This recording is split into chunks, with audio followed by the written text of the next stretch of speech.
Hey there, we are going live for an interview today with Vikas, a person living with Parkinson's and an advocate for the community. I'm so excited to meet him, and I'm just going to go ahead and add him in here. Oh, I think I'm a little loose here on my. There he is. Okay.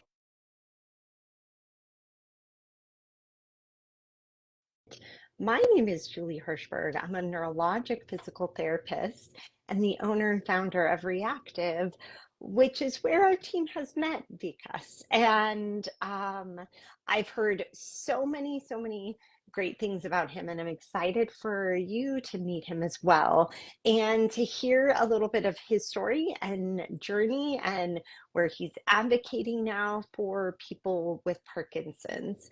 And so let me just make sure can get on here. I did just send an invite, but sometimes it's a little finicky. And if y'all didn't know, we have a program for people with Parkinson's when they're newly diagnosed. And Vikas, I see you on here. I am going to ask you to join the live here, and I think we'll get you on. As I was saying, we have a program for people with Parkinson's where we get them connected to PT, OT, psychology early on for prevention of problems down the road, for getting connected to the exercise and other things that they need. And let me just try this again here. Let's get you in here. Sometimes technology has a way of being a little finicky of getting folks on here. And I keep accepting the request for Vikas to join us here. And I'm going to keep inviting you as well. And by one of these means, we will get you on live.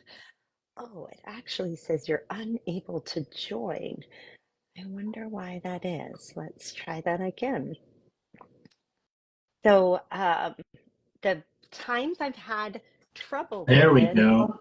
there we go. We got Let's see if you. we can Oh, get me in the right direction here. yeah. Otherwise, I'll just turn my head to the side so I could see you upright.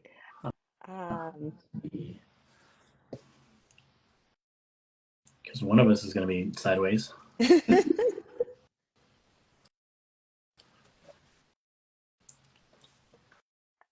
See, oh, almost there. Almost there. There There we we go. go. All Now you're right. upright. And now I can read your ping pong hat.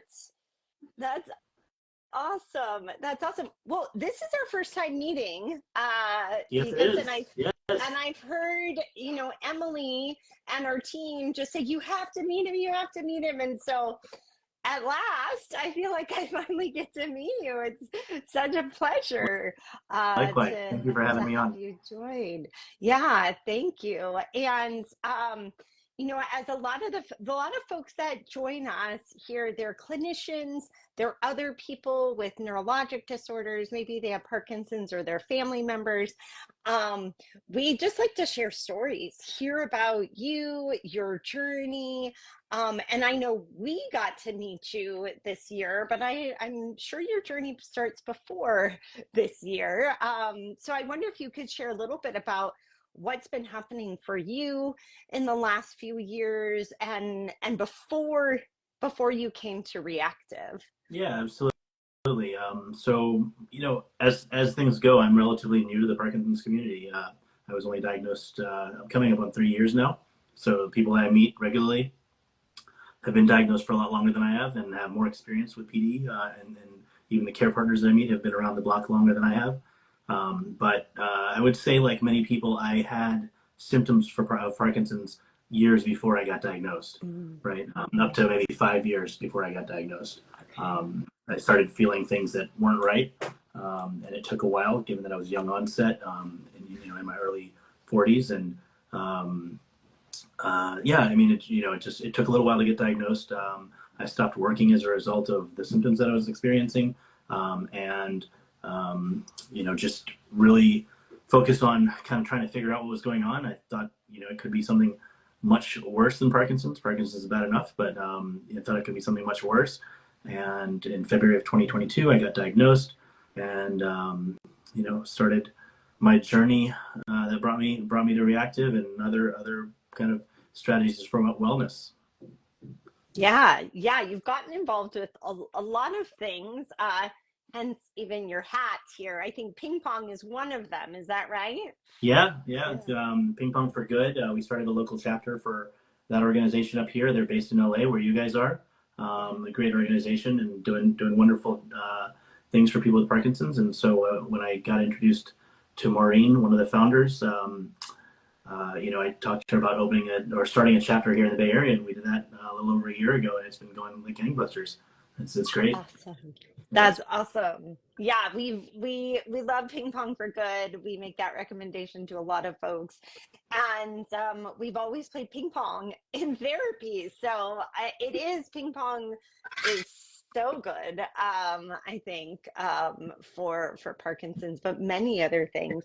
Now you're up in the Bay Area. I'm curious how you got connected to re+active. What drew you to re+active? I was thinking about that because I knew you'd ask that question. And to be perfectly honest, um, I don't remember what exactly triggered, the outreach on my part to Emily. But I think it was around February of this year that I heard about the program through some flyer, newsletter, email, and it just resonated with me.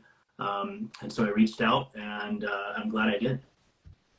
Yeah, I'm glad you did too. I think we learn so much from you and literally everybody that we meet. And so, I was sharing with folks as you were logging on, we have a program for folks when they're newly diagnosed to kind of get connected and get some resources and assessment and treatment to prevent things down the line. And so you certainly fall in that category of somebody early on, but you were having some symptoms that were troubling you for sure. And I'm curious what impact meeting with our team and starting to get some treatment pieces, what impact that's had on you. Sure. I mean, gosh, the list goes on and on, but I'll start with kind of what drew me to the program in the first place. And honestly, I would say kind of, I think it's well known, maybe, I hate to use the word failure, but a challenge in our Western medical system of multiple practitioners talking to each other, right? Something I experienced where while I was trying to get things figured out and get my diagnosis, having my neurologist talk to my urologist, talk to my primary care, talk to my physical therapist, and just having a coordinated approach, even under the same umbrella of a medical organization, was challenging, right? It's just the incentives aren't aligned in a way that there's this holistic, coordinated care, right? I mean, what we hear about at the Mayo Clinic, for example, you go in and your team of doctors meets and discusses your case. I wasn't experiencing that, and so this kind of jumped out at me as an opportunity to have that experience without, in a kind of lighter way. And so I would say that's probably what drew me to the program. The possibility of having my physical therapist, my occupational therapist, a psychotherapist, and a yoga instructor all kind of coordinating my care and saying, what are you seeing? What am I seeing? What should we do? What's our recommendation as a group, as opposed to having competing recommendations or everyone just layering on their 5 things that I need to do, and I've got 20 things that I need to do at each and every day. That is just too much and overwhelming. Yeah. Yeah. And so, until until I connected with Emily, kind of in the, let's call it an intake experience, I was really feeling overwhelmed and a little bit lost. And so, I felt this need for all the disciplines to come together, and I saw that in re+active, and I reached out to Emily and, quickly realized that that's exactly, what I thought I was going to get is what I was going to get. And so we lined up a visit down to Southern California, and I met over a 2-day period with four folks on the team. And I've taken a lot of ways away from that since. I'm still, we can talk about it some more if you'd like, but some of the things that I'm still employing. I'm still experimenting. I'm still trying other things. There's some things I wish I was doing more of, but definitely a lot from the program has stuck with me. Since I did it. Yeah, yeah. And that, well, so you worked with our team over the a course of a couple of days in person, Yep. right? So doing some assessment and starting in with some recommendations of things that we're finding on assessment. What was in that time? So maybe if you can share something you learned from PT or OT or yoga or psych that kind of stuck with you. Absolutely. As you can see, I'm doing a better job hydrating, and I've got my electrolytes in here, right? So, Cheers. yeah, cheers to you on that. Let's just start with the obvious. I'm doing a better job hydrating, and I feel better as a result of that. And it's the lubrication that keeps the joints and everything moving, right? That's one. So I had never heard of the concept of HRV until I sat down with Jenna, right? And Mm. that's been revolutionary for me, right? The conclusion I took away from my session with her on heart rate variability, and I'm not the expert on it, so I'm not going to try and explain it to the folks here. But as I understand it, a Parkinson's patient lives with an ambient level of stress on their body that may not be present for other people, and so even at rest, even when you think that you have a healthy heart rate variability and you're in a not stressed state, your body may be exhibiting signs of stress, right? So we have to go. What I took away from it is I have to go above and beyond the average person, as a person with Parkinson's, to find the activities and the things that help me de-stress. So sitting there with Jenna, she did this really cool thing where we had the monitor on, and she had me blow bubbles, and she said, take yourself back to when you were a child and blow the longest string of bubbles you can. And we move from the stress zone to the not stress zone instantly, right? Wow. And so I left there, and between day one and day two, put on my calendar bubble time, right? And I spent every 2 hours every Friday until I found my activity that got me into the no stress zone, right? Into a healthy heart rate variability. And for me, randomly, that's sitting on a bluff overlooking the bay, listening to Metallica, right? So that 2 hours a week, that's what I do. That would probably cause anxiety for some people, but for me, that works, right? And that's what it is. It literally is just put a hoodie on, sit in a chair, and stare at the ocean and listen to music. Some aggressive, fast, loud music, right? And that's my bubble time.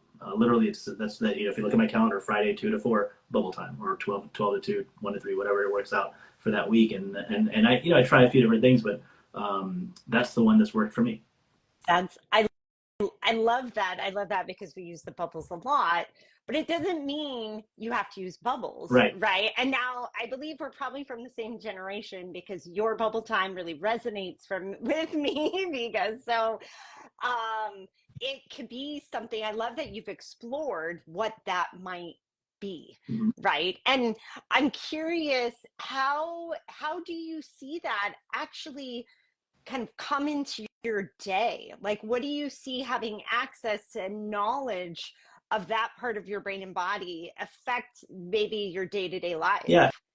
I mean, there's a couple of things. Like I feel like I can literally, and maybe it's call it wishful thinking or just the experience, but like what the thing that opened my eyes was a diagram that showed the bodily functions that the bodily functions that perform poorly under a stress state, under a state of stress, right? And that's basically everything that you need to function. Your liver, your kidney, your heart, your blood circulation, all those things are functioning more poorly when you're stressed. And I don't know, one by one, I kind of felt I was sleeping better when I was less stressed. My regularity, I was less constipated. Everything just kind of seemed to work a little bit better. And my family noticed that I was more present at the same time, right? So that it manifested itself in a lot of different ways.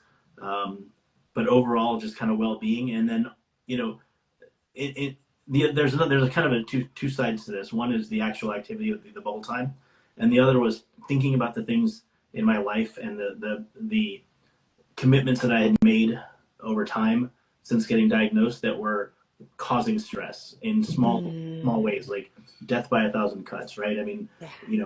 on my trajectory on dopamine was to say yes to every request that came my way, and kind of filling a gap or a void in my life now that I'm not working and I'm retired at 48, which is not what I ever thought I would be. Um, you know, resulted in me kind of wearing like a badge of honor that I was busier as a retiree than I ever was as a working person. And I realized that that was creating in and of itself a level of stress in my life that was not healthy and not conducive to well-being. Yeah. Yeah. Wow. Lots of insights gained for Yeah. sure. And what were some of the things? Because I think some folks would be like, what are you even going to get out of 2 days? Obviously, you learned a lot. I'm curious from the physical therapy side. I think you worked with Lincoln, Yep. I worked with right? Lincoln, and Yeah. I think you had a, maybe if it's intern the right word, from Southern California Yeah. as well. It was Yeah. wonderful. Yeah. Yeah, we did. Yeah, so there's a few things I'd like to say. I mean, you say Lincoln, and a smile comes to my face. Like, your team is, they're just good people that are genuinely concerned with well-being, from the intake to the 2 days that I was there, to the follow-up, to the encouragement, to the just general disposition. Really positive experience all around. And so, working with Lincoln, I think a couple things had happened. One is he pushed me, right? He pushed me to in some cases my limits, and said you can do more, right? And I did things in person and afterwards that I didn't think I would ever do again, Mm. right? Like stand up unassisted without either my cane or pushing off of an armrest, or assisted in some way. Um, and I think just being pushed to do that, to see that you can do it, um, really put me in a position to say, if I take my health and well-being seriously, I can rewind the clock a little bit. I mean, I'm not naive. This disease has a way of progressing over the years, and so over a 24 or 36-month period, I expect to see some decline in certain areas. But it doesn't. It's the phrase that I've come to use recently is faith and acceptance, right? And maybe in the other order, acceptance and faith, right? Accepting that the progression is going to take place, but putting faith in the fact that the science and the research and the activities that you do that are well established ways to slow the progression of the disease or improve well-being, or slow the clock, are actually having that impact, even if you don't see it from day to day. Over a 6-month period, you will see the results, and that's exactly what I've experienced. So I think it came last summer. Hmm. My 2 days were last fall, and I've really invested in some of the tricks and techniques that I learned, and focused on implementing them, and I feel better. I genuinely feel like I've rewound the clock in some ways. I feel better than I would say. I get diagnosed coming up on 3 years ago. I feel better than I have in 5 years. Yeah. Wow. Yeah. So you have gained some pieces there that have allowed you to kind of undo maybe some of the learned things that occur over time, in the last 5 years, right? That you don't even notice until they're there. Yeah. Yeah. Yeah. Yeah. And That was. just reclaim some activities and things that I never thought I'd be able to do. Like, for example, I didn't think a hike, a 10-mile hike was in my sights. I didn't think it was there before I got diagnosed, and definitely not after. And now I think it's a reasonable goal. I think, saying that I'm going to do a 10 mile, there's some lakes that I want to see in California that you have to hike 10 miles out, or 5 miles each way to get to. And there's no roads, and, I have my eyes kind of set on that. Nice. Yeah. So it sounds like you've gotten more physically active uh in the last couple of years. Is that true? I wouldn't say in the last couple of years. So Okay. I would say since I came to see your team, and since then I've also joined a study at UCSF under Dr. Luther that I think You I mentioned to you, share that with me. and I'm working Yes. with a couple of wonderful folks that are in the similar vein of reactive, at Movement Revolution in Chicago, Sydney and Hmm. Daisy, and they've been really helpful and really encouraging, and also pushed me. The idea of the study is to kind of push yourself to 80% of your max heart rate 3 or more times a week. Um, Yeah. and I would say, it's not that I've regained mobility over the past 5 years. It's that I've regained it over the last year. Um, Ah. the first year and a half of being diagnosed, giving into my body telling me I needed to be kind to it and let it off the hook, and take it easy and be gentle, and lay in bed all day. And the thing that I kind of somewhere along the way, and I really think the catalyst was coming to see you guys, was this notion that, or this realization that I have never actually felt better when I slept all day. Right. So I wake up in the morning. Most mornings, my body signals to me that a few more hours would be great. Of Hmm. laying here and doing nothing would be great, and it could last all day. Yeah. What I kind of realized in the first year and a half, I gave into it, and never actually felt better. In fact, I felt worse after Mm. multiple days in a row of doing that. And it wasn't until I started getting more physically active that I started feeling better, right? Yeah. And so, the meds, the cognitive stuff that you can do, they're all helpful, and you got to do them. I'm a big believer. I think I wouldn't even be here if it wasn't for carbidopa levodopa, right? And Right. and the meds that I'm taking. But when you set that aside, the thing that's having the most benefit for me and the most impact is physical activity, Yeah. right? Yeah. On Yeah. all fronts, physical and cognitive. Yes, yeah. I mean, I feel like you could teach the class. So if you want to come to my class that I teach at USC, because you could, because you basically summed up all the research right there, but you're living it. And you had sent me the flyer, and I'm gonna look to see if I can share that on Instagram too with a link, because you're part of a study and at UCSF. And I think what is so nice about this study, which is very similar to studies that I've been a part of in Parkinson's as well, is that you they're looking at this effective exercise and working it's pushing past your kind of natural place where you might settle in with exercise. That's kind of like a given theme, but you have accountability and motivation there, which are intrinsically driven by dopamine, right? Which is lacking in Parkinson's. And so that maybe you can even share a little bit about that study if that's okay. And I'll share links for other folks to get involved with it. Yeah, absolutely. If you could, I can make sure you have the information. But Yeah. Dr. Ninji Luthra at UCSF is the principal investigator for this study, and as I understand it, it effectively is measuring the benefits kind of over a 6 month, 26-week period of intense exercise, guided exercise with this team out of Chicago, Movement Revolution, that is wonderful. And you know, you use the word accountability, right? That is something that I have struggled with pre-Parkinson's and continue to struggle with, is the self accountability, right? Yeah. And so as I think about my next kind of phase, and I roll out of the trial in another 21 weeks or so, one of the big things that I'm going to focus on building in is some level of accountability. And it may be, if I'm lucky, it'll be weekly, but I think it'll be more than that. Like, I think it'll take more than that. I think it'll take, daily or at least multiple check-ins a week.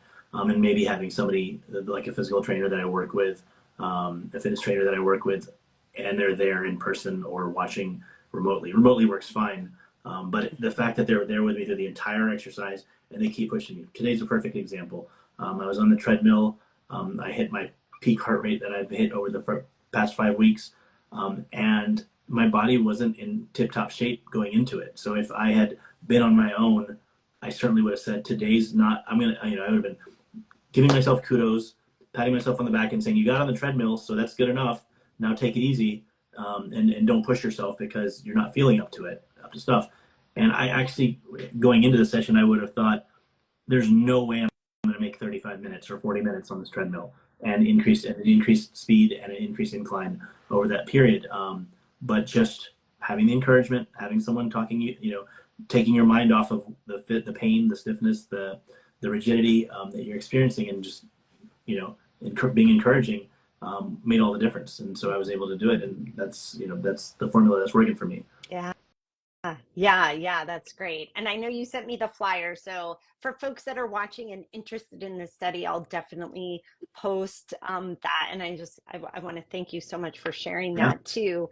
And, I think this is I mean, you met Emily and she is just a firecracker for Parkinson's. Like this is, and really everybody on our team, such a passion area for exactly what you talk about.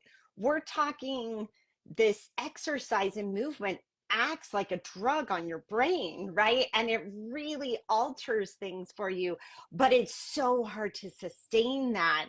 And I mean, as you know, you take your carbidopa levodopa every day, and it's the same for exercise and movement. And it's so dang hard to do. it really is. Not just for you, but like this is for everybody, right? And so this is part of what we've been working on with like some of our classes and wellness programs and things. And Emily launched our Parkinson's membership to build in some of that daily, weekly accountability for folks in a setting that's accessible. Because as you said, it can happen Yeah, online. We have a lot of folks that do that with us in person, but we do have folks that do it online. yeah, it works. I mean, for me, it's having it scheduled and having someone on the other end, right? Yeah. Whether they're in person or online. There's a couple of things, if I could just quickly Yeah. mention Yeah. related to this, because I'm thinking back to the program. My conversation with Mike, we talked a little, and Jenna both. We talked a little bit about, we kind of dug into, and this was what was helpful for me, is digging into some of the barriers to kind of holding yourself accountable, right? Like, what were the things that I was experiencing on a daily basis? I mean, we literally broke down what do you do when you wake up in the morning? And Jenna talked about it. I said, well, truthfully, I wake up, I lean over, I grab my phone, and I start scrolling through emails, that have come in overnight, right? And Mm-hmm. messages from various social media platforms. And that's kind of the critical hour for me. If I work out the first hour of the day, that's my best shot at getting my workout in. Is getting up, Mm. having some coffee, taking my meds, and work out. Right. The longer that goes by in the day, the more likely that I skip that day.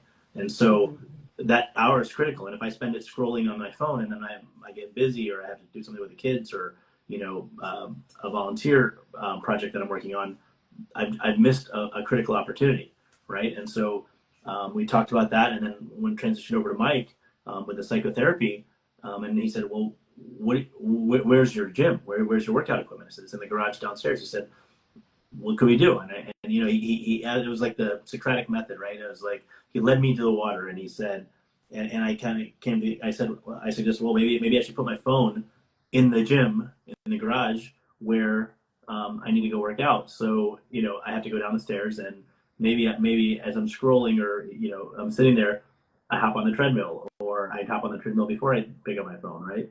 Um, that was one thing, and I actually tried that for a while, and it got to the point where I stopped. I could keep my phone back in my room, and I wasn't scrolling first thing. I was kind of getting up and getting my day going, and getting down to the gym without it. But the other thing that's really worked for me, and this didn't come from the reactive experience, but uh, another therapist that I talked to, and he said, find a friend who's got similar goals and think about creating an accountability group. But there's a lot of flavors of that, and it's not right for everyone. The key I would say with that is, this is a group of 4 guys that I are all focused on wellness. I'm the only one that has PD, but they're all focused. They've all got their various health challenges. We're in our late 40s, and age is catching up to us, and our bodies are slowing down. Mm-hmm.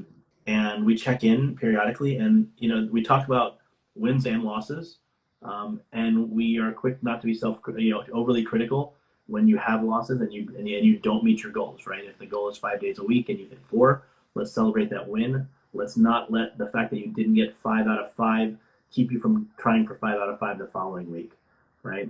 Yeah. And I think that just, for me, again, another kind of thing that's working is having an accountability group and striking the right balance between being encouraging and being critical. Yeah.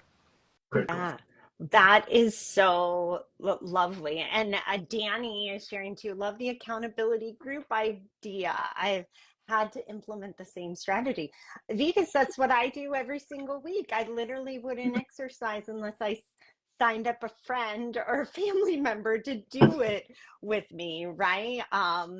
So yeah, I mean, it is probably one of the number one strategies. And then you get the double benefit of the social aspect too, Yep. um, which is so powerful to just what we need as humans, as well. What a great great, again, you're teaching the class for for all of us, so I'm just going to share this video far and wide to other clinicians too, about, what are some of these things. I also love the idea of the phone down in the gym, like that's stacking your habits together really Yeah. nicely. Now, I'm curious, what might you say, to someone who has Parkinson and has been feeling pretty discouraged, and maybe you have been there too in your early days, but that maybe you can't make steps forward, you can't get a little bit better, or maybe that there's just nothing that you can do. You have a degenerative disease, or there's nothing you can do. What are some words of encouragement you might have for a person? Yeah. I definitely have some. I've gone through waves. I, I do what I do in terms of advocacy and outreach because I am blessed to have a strong medical team, a supportive spouse, kids that are out of diapers. A lot of things working in my favor that allow me to focus on my wellness, right? So in my case, I have limited excuses other than the Parkinson's itself, and the mind games that it plays with me. Um, to not focus on my wellness. But even under those circumstances, it's difficult, right? And so I mentioned earlier that I'm a relative newbie to the community, so a lot of what I say is what has been passed, wisdom that's been passed to me Mm-hmm. by others who have been around the block. There's a person who, like yourself, who I knew of for a long time, but I just finally met, and she runs the Young Onset Parkinson's Network, Anna Grill. Uh, Okay. Wonderful woman who's doing wonderful work, bringing speakers and lecture series to the young onset community. And she gave me two kind of phrases that go hand in hand. And one is plan, don't worry, right? Mm. So don't obsess about what you can't control. Put a plan in place to make the changes or do what you need to do, and don't obsess and don't worry about it every single day. And it's easier to do if you've done the planning, right? So Mm-hmm. that whether that means scheduling out your week or planning the things that you need to plan so that you're not stressing about them constantly. Ties Yeah. right into the stress management. And then the other Yeah. is learn, don't regret, right? So plan, don't Mm-hmm. worry, learn, don't regret, right? So this concept of the addict who falls off the wagon.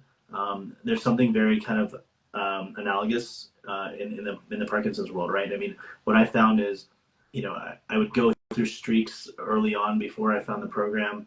I would go through streaks of working out, and then I would stop, and then I would be like, weeks would go by before I got back on the Peloton or got back on my bike or treadmill or started lifting again. And there's just this way of it just has a way of kind of taking over once you've stopped, right? Once you've stopped the Mm-hmm. exercise, and you know that's where the accountability and the other things come in, is getting back up and getting back on, Yeah. right? And so that's the learn, don't regret, right?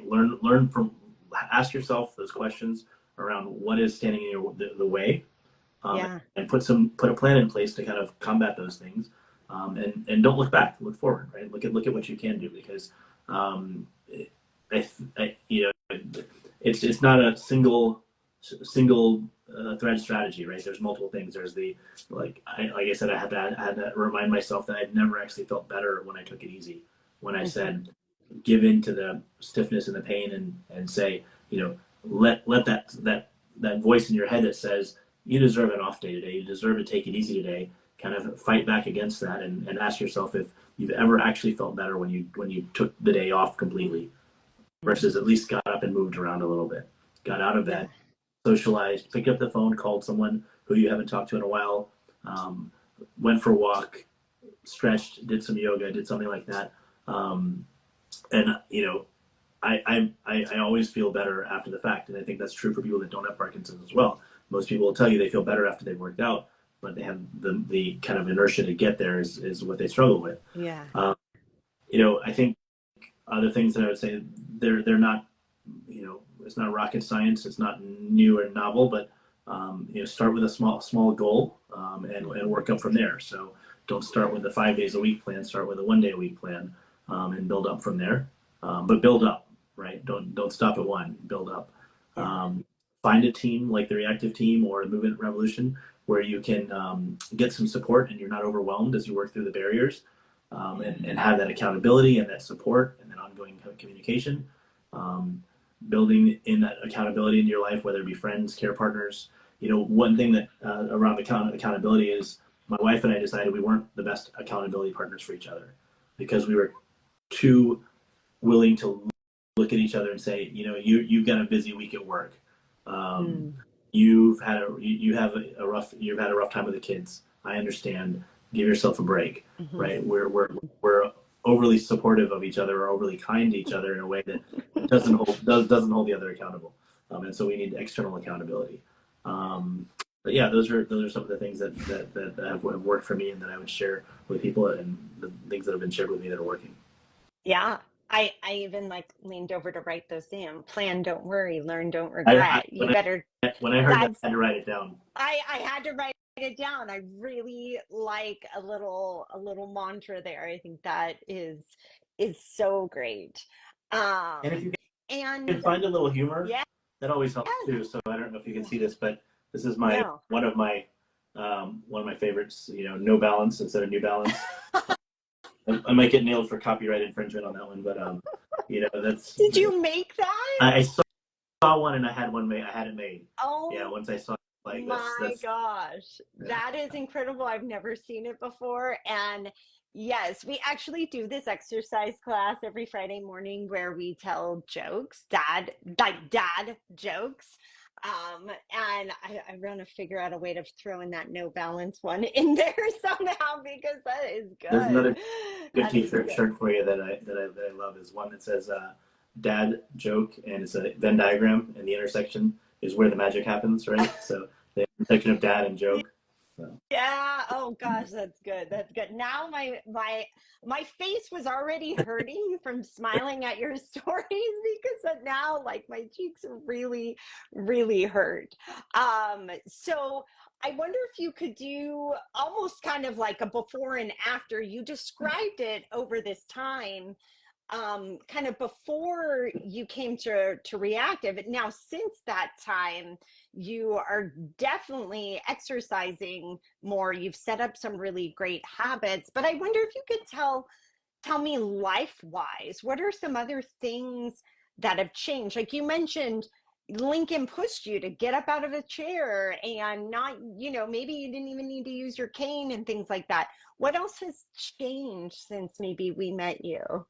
Yeah, I mean, I would, along those same lines, it's one thing leads to another, right? So, the realization that I could do something as simple as get out of my chair unassisted led to the idea that I might be able to go on a 10-mile hike, led to the idea that I might be able to navigate busy city streets on a vacation in a place that I thought I would have to take off my bucket list, right? Yeah. And so, that my balance or my gait would be okay, that I could attend, I could overcome the anxiety associated with very crowded events, right? Like taking my son to a college football game here at University of Texas in a few weeks. And, it's going to be 100,000 people strong. And it's the kind of thing that I would normally avoid because of the steps and the balance and the gait and the cane and, like just all the things that come along with it. And so I would say that it's just kind of an avalanche in a positive way, right? It's built on Mm-hmm. itself, and it started with something as simple as saying, "No, I actually think you can load your heel and step up, get up without pushing down on the armrest. Let's try. Let's try Yeah. really really hard. Focus on digging your heels in, and focus on getting up." And Lincoln pushed me, and it worked. And I said, "Wow." I literally, if you had asked me, I would have said my days of doing that have passed, Mm-hmm. right? Like doing the test with my movement disorder specialist and the UPDRS, and she's saying, you know, stand up.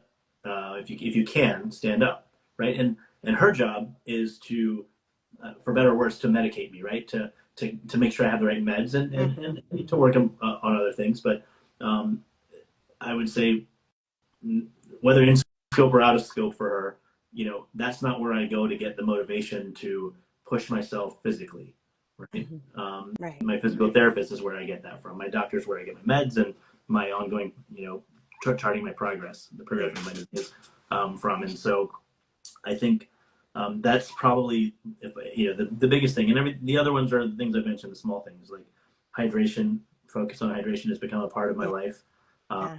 you know, continually asking myself how to maintain a low level of stress, um, right? Questioning the things that I take on a daily basis, the commitments that I make, making sure that I'm not overcommitting myself, and that in turn allowing me to be present for the family because my mind isn't wandering or on the 10 projects that I've got going on simultaneously. And then for me specifically, all this culminated at came together at a time where I was feeling that weight of not working anymore and layering on all kinds of volunteer work and saying, I'm, I would say before this, I would use my advocacy and outreach as an excuse to not exercise. And then literally, for Mm. example, I have, it's 9 o'clock. In 30 minutes, I need to leave for my boxing class, but I've got 3 calls to make to young onset, newly diagnosed young onset patients that, and I would convince myself that helping them was a substitute for me going and working out myself. Mm. Right. Mhm. And I had to kind of overcome that and say, they're not mutually exclusive and they're not one and the same, Mhm. right? You can do both, and you need to do both, and one is not a substitute for the other, and that led to kind of just a change in my outlook and my way of kind of dealing with Parkinson's. Yeah. Yeah. It sounds like you really like shifted a priority and you prioritize these things that are are are kind of good for your health. Yeah. Yep. Yeah. That's awesome. And I wonder what message you might share for other clinicians, physical therapists or occupational therapists or psychologists or trainers that work with people with Parkinson's.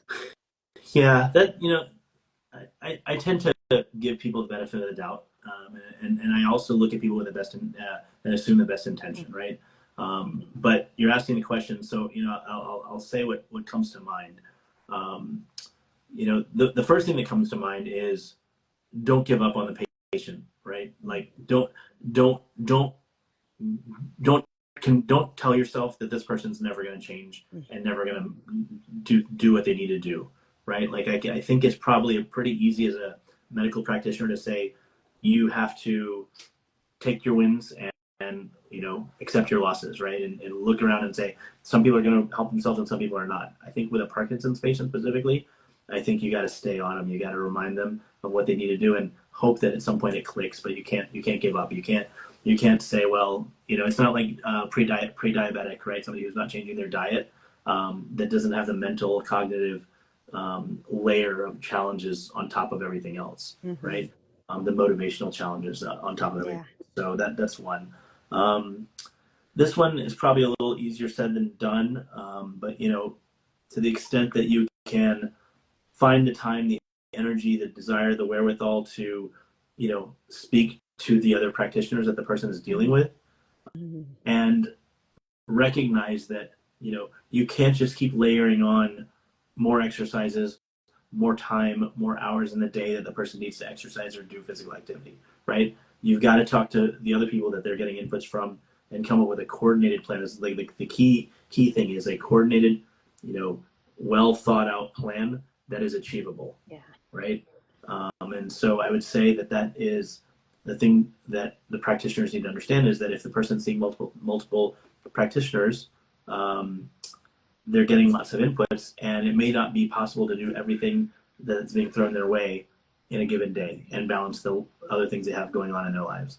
And so, to the extent that they can say, well, look at where the common threads are and say, well, these two exercises are duplicative.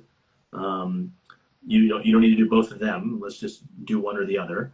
And you know, recognize that people have a certain amount of time and energy to dedicate even to their well-being, right? Even if they're not employed, they have other commitments, whether they be family or otherwise. And so, yeah, I mean, I think I'm still searching for it, right? Like I said, I've had the best possible experience with the reactive, but didn't stop there. I'm doing a trial as well. Yeah. And now my plan is to kind of bring that back to your team, right? Yeah. Put my accountability plan in place, bring that back to your team, and say, okay, here's what I did with the reactive team or the movement revolution team, and this is what worked. This is what I did with the reactive team, and this is what worked. Now, can we find a program that is achievable and sustainable over the long haul for me to carry forward with, right? And it doesn't have to be 100% you can pull from different places, but at the same time, not get overwhelmed by the options, right? Like until I came and had this coordinated approach, I was looking at 20 mailing lists, 40 webinars available to me on any given week, lots of online classes, yoga, boxing, PD, for PD, and like just an overwhelming amount of things that I could partake in, not knowing what was going to help and what was not, and which ones, and actually on top of that, not pushing myself, right? Going through the motions of the yoga in a chair, realizing that I needed to get on a floor and push myself a little harder at the stage that I'm at. For me specifically, everyone's at a different stage and has a different reaction, but for me, that was critical. Yeah. Yeah, you bring up so many great points about the overwhelm. I think that's something I hear a lot from folks. There's just a lot of info, there's a lot of options, and you don't even know what is the right thing for you, right? What might be right for somebody isn't the right thing for you, or just doesn't even kind of click for you and your personality. So I love, because I can't wait to be on the next round with you of like this next phase. Like, what does that look like? How do we take what you've learned in this research study, what you've been doing before, and kind of keep building on a program and keep evolving with you, your body, your brain, your needs, your desire for this hike? Have you already scheduled this hike? Because I haven't scheduled it. That's the next step. I mean, okay. that's the accountability thing, right? Is like Yeah. my friends are great on this group. One of the things that they won't let me do is say, leave it at, well, I'm going to work out 5 days a week and check in a week and say, did I do it? It's like, okay, great. What time on Monday? What time on Tuesday? What time on Wednesday? Or if I missed one, and I'm going to say, well, I'm going to make yet today's up tomorrow. Great. What time? Like, I want to know what time and what you're going to do. How many reps, right? And that's really that's the level of accountability that it takes for me to get done what I need to get done. So I think as I apply it to the hike, my friend, the organization is also, I think, based in Southern California, Pass to Pass. If you're familiar with them, it's another great organization that takes on really challenging hikes and is led by people with Parkinson's. A gentleman by the name of Derek Torrey, who I met, who lives in Ontario.